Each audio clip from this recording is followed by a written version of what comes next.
최근 강력범죄가 잇따르면서 피의자의 얼굴과 이름을 공개해야 된다, 안 된다 하는 문제로 논란이 일고 있습니다. 사회에 충격을 준 중범죄자인 만큼 신원을 공개해야 한다는 주장과 아무리 흉악범이라 해도 인권은 보호돼야 한다는 주장이 맞서고 있는데요. 이효영 기자와 함께 살펴보겠습니다. 이 기자, 네.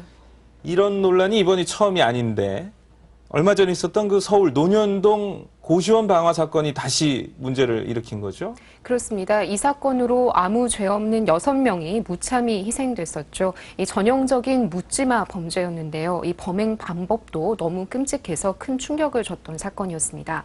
피의자 정모 씨는 현장에서 체포됐고 이후 조사 과정 내내 초상권 등을 보호받았는데 이 희생자 유족들은 흉악한 범죄를 저지른 피의자의 얼굴을 왜 공개하지 않느냐고 항의했고 그러면서 이 문제에 대한 논란이 다시 불거졌습니다. 고시원 방화 흉기 난동 사건의 현장 검증이 실시된 지난달 22일. 피의자 정모 씨가 모습을 드러냈습니다. 마스크와 모자로 얼굴을 가렸습니다. 유족들은 정 씨의 얼굴을 공개하라며 강하게 항의했습니다. 내 마스크 영웅돼서 대한민국이 영웅돼갖고 얼굴 가려주는 거고 이해가 안 간다. 이해가 안 가. 한 피해자의 유족은 인터넷 게시판에 글을 올려 여론에 직접 호소하기도 했습니다. 이런 참사가 다시 일어나지 않도록 하기 위해서라도 가해자의 얼굴을 공개해야 한다는 요구였고 네티즌들의 지지도 잇따랐습니다. 일부 언론도 정면으로 문제를 제기했습니다. 경찰이 피해자 인권보다 피의자 인권 보호에 더 신경을 쓴다는 비판이 제기된다. 이런 희대의 살인범에게 얼굴을 가리도록 모자와 마스크까지 제공하는 것은 지나친 배려다. 지난 3월 혜진 예슬량 납치 살해 피의자 정모 씨가 검거됐을 때도 역시 논란이 일었습니다. 마스크 벗기라 빨리 가서 모자 벗겨라 일단 얼굴 좀 보게. 그 뒤 일산 초등생 납치 미수 사건. 또 지난 7월 강화도 모녀 살해 사건 때 역시 경찰은 피의자들의 얼굴을 마스크로 가렸고 대부분 언론 역시 얼굴과 이름을 공개하지 않았습니다. 그때마다 피의자의 신상을 공개하라는 주장이 일부 제기됐고 논란도 매번 계속됐습니다.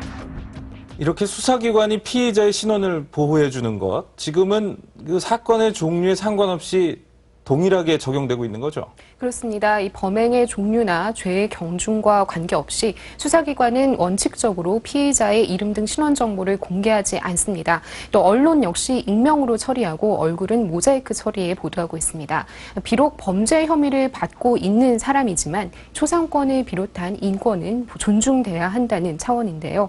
사실 이 같은 원칙들이 제대로 자리 잡은 것은 그렇게 오래되지는 않았습니다. 1994년 폐륜적인 부모 살해 사건. 같은 해 부유층 납치 사례를 일삼은 이른바 지존파 사건. 96년 지존파를 모방한 막가파 사건. 당시에는 이런 중대 범죄는 물론이고 거의 모든 사건 피의자들의 얼굴과 이름이 여과 없이 보도됐습니다. 언론에선 지난 2000년을 전후해 피의자의 얼굴과 신원을 비공개로 보도하는 관행이 자리 잡기 시작했습니다. 그러다 지난 2004년 연쇄살인범 유영철이 검거됐을 때 인권침해 논란을 의식한 경찰은 피의자 얼굴에 아예 마스크를 씌운 채 언론에 공개합니다. 이후 2005년에는 경찰 직무규칙으로 피의자의 초상권 보호를 명시했습니다. 현행법에 비춰본다면 이 같은 변화는 어찌 보면 당연한 조치들이었습니다. 헌법은 인간의 존엄성과 무죄 추정의 원칙을 명시하고 있고 형법 역시 공판 청구 전에는 수사기관이 피의 사실을 공표해선 안 된다고 못 받고 있습니다. 죄가 있는지 없는지는 법원의 최종적인 판결이 나기 전까지는 아무도 알 수 없다는 것이죠. 그러면 그와 같이 아직 확정되지 않은 상태에서 그 사람에 대해서 마치 범인인 양 보도한다고 하면 그 사람한테는 돌이킬 수 없는 상처를 줄 수 있고 그 피해라고 하는 것은 회복이 불가능한 거죠, 사실상. 그 일반 범죄 보도에서 피의자의 얼굴이나 이름을 가려주는 것은 이제 어느 정도 자리를 잡은 것 같은데 문제가 되는 것은 그 사회적 파장이 큰 그 흉악범죄 피의자의 경우인 거죠? 그렇습니다. 아동 성범죄라든지 이른바 묻지마 범죄 또 연쇄살인과 같은 경우에는 좀 다르게 다뤄야 하지 않느냐는 것인데요. 이 부분에 있어서는 국민의 알 권리가 먼저냐 또 피의자의 인격권 존중이 먼저냐 이렇게 찬반이 팽팽하게 나뉘고 있습니다. 지난 6월 8일 일본 도쿄 한복판에서 끔찍한 일이 벌어졌습니다. 20대 남자가 행인들을 무차별적으로 공격해 7명이 숨지고 10명이 다쳤습니다. 東京秋葉原で起きた通り魔事件です。 일본 경찰은 검거와 수사 과정에서 이 남성의 얼굴을 특별히 가리지 않았고 신문과 방송들 역시 피의자의 이름과 얼굴 등을 그대로 내보냈습니다. 앞서 지난 2005년 10대 소녀를 감금하고 성폭행한 혐의로 붙잡힌 20대 남성도 마찬가지였습니다. 基本的には実名報道が原則なんです。それで映像についてはケースバイケースで判断すると。だからこの場合はこう、この場合はこうっていうのはありません。だってケースはいくらでもあるわけですから、それぞれ個々のケースに基づいてその事件の背景だとか内容だとか、社会性、公共性を個別に個々に判断して、行うわけです。 영국의 BBC도 지난 2002년 초등학교 여학생 2명을 유괴 살해한 피의자의 얼굴과 신원을 공개했습니다. AP통신과 워싱턴 포스트 등 미국의 유력 언론들도 때에 따라 사건 피의자의 얼굴을 공개하고 있습니다.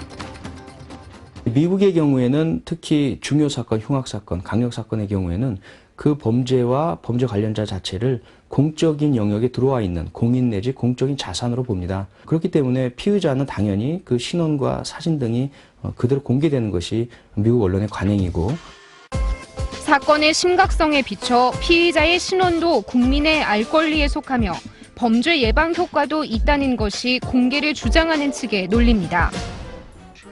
이런 사건을 저지르면 반드시 이름과 얼굴이 알려지고 사생활과 인격이 모두 공개되고 훼손될 수가 있구나. 그런 어떤 사회적 경종을 강하게 울릴 필요가 있고요. 그래야만이 유사 범죄를 막는 범죄 예방 효과가 발생을 합니다. 하지만 피의자 공개에 대한 우려의 목소리도 만만치 않습니다. 혐의가 확정되지 않은 상태에서 섣부른 피의자의 신원 공개는 매우 위험하다는 겁니다. 2년여 전 21명의 사상자를 낸 서울 잠실 고시원 화재 사건. 당시 방화범으로 지목됐던 정모 씨는 1심에서 무기징역을 선고받았지만 항소심에서 증거 부족으로 무죄 판결을 받았고 지난 9월 대법원에서 무죄가 확정됐습니다. 만약 당시 피의자의 얼굴과 이름이 언론에 공개됐었더라면 당사자와 그 가족들은 돌이킬 수 없는 피해를 입을 뻔했습니다. 또 설사 피의자가 진범이라 해도 신원을 공개해 인격권을 침해할 만큼의 공익적 필요성은 없다는 주장도 있습니다. 구체적으로 그 사람이 누구냐 하는 것은 그 사람이 공인이 아닌 한은 공적인 관심사로 볼 수가 없다는 겁니다. 오히려 개인의 초점을 맞추다 보면 본질을 흐릴 수도 있다는 겁니다.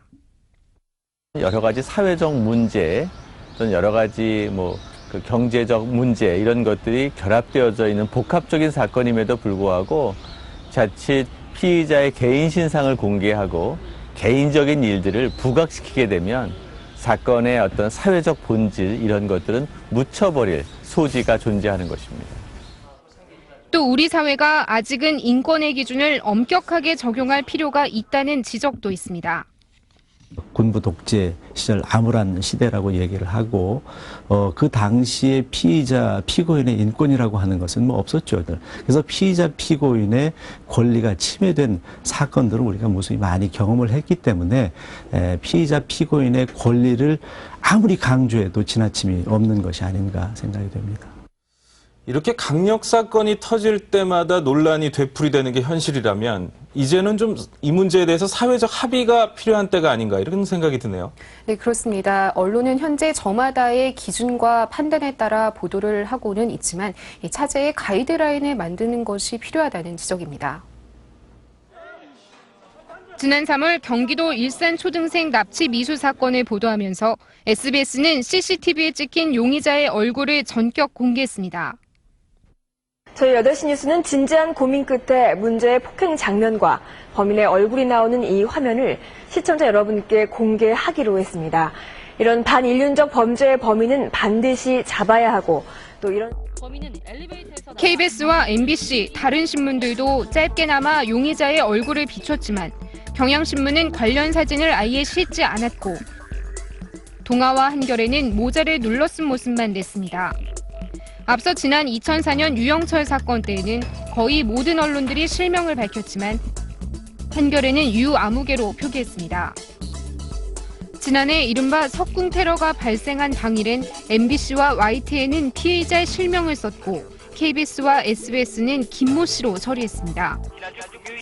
사안에 따라 판단이 달라질 수 있다 하지만 이런 상황에서라면 설사 몇몇 언론이 익명 처리를 한다 해도 실효성이 떨어져 그 취지를 살릴 수 없는 경우도 많습니다. 현재 신문윤리강령에도 범죄 보도에 대한 기준은 있지만 내용이 너무 포괄적이고 유명무실하다는 지적입니다. 당사자의 동의 없이 형사사건의 피의자를 촬영하거나 사진이나 영상을 보도해서는 안 된다. 다만 현행범과 공인의 경우는 예외로 한다. 각 언론사의 보도 윤리 강령이나 제작 가이드라인도 구체적이지 못한 경우가 많습니다. 영국의 BBC는 자체 가이드라인 범죄 보도 부분에서 피의자 신원 공개를 원칙으로 하되 신원을 숨겨줘야 하는 상황에 대해 구체적으로 기술하고 있습니다. 일본의 NHK 가이드라인도 상당히 구체적으로 영상 처리의 기준을 명시해놓고 수시로 업데이트합니다. 보도 이후에 소송을 당할까 두려워 방어적 태도에서 보도의 형태를 결정하는 경우가 많았습니다. 여태까지 우리가 해왔던 태도를 한번 짚어보고 그렇다면 그동안에 발현됐던 문제점들이 뭔가를 한번 확인해 본 다음에 나중에 이후에 우리 후배 언론인들이 어떤 모습을 갖춰야 될까에 대해서 가이드라인을 만드는 작업을 지금이라도 시작하는 것이 옳다고 봅니다. 네, 피해자의 신원을 공개를 할 것이냐 말 것이냐에서부터 만약에 공개를 한다면 어떤 기준으로 어디까지 할 것이냐를 논의하는 것, 이 공익과 인권에 관련된 사안인 만큼 쉬운 문제는 아니고 또 신중하게 접근해야 합니다. 하지만 강력범죄가 발생할 때마다 매번 논란이 되는 사안이라면 언론계와 학계 또 법조계가 머리를 맞대고 진지한 논의와 토론을 거치는 것, 우리 언론과 사회의 발전을 위해 반드시 필요한 작업이 아닐까 생각됩니다. 이효영 기자 수고했습니다.